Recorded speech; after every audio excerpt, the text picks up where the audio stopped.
قال هذا صراط علي مستقيم إن عبادي ليس لك عليهم سلطان إن عبادي ليس لك عليهم سلطان إلا من اتبعك من الغاوين وإن جهنم لموعدهم أجمعين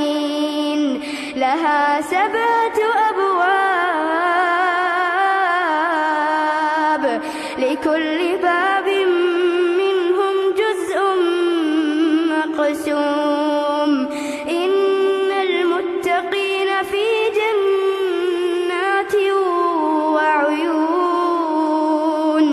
ادخلوها بسلام آمنين ونزعنا ما في صدورهم من غل إخوانا على سرر متقابلين لا يمسهم فيها نصب وما هم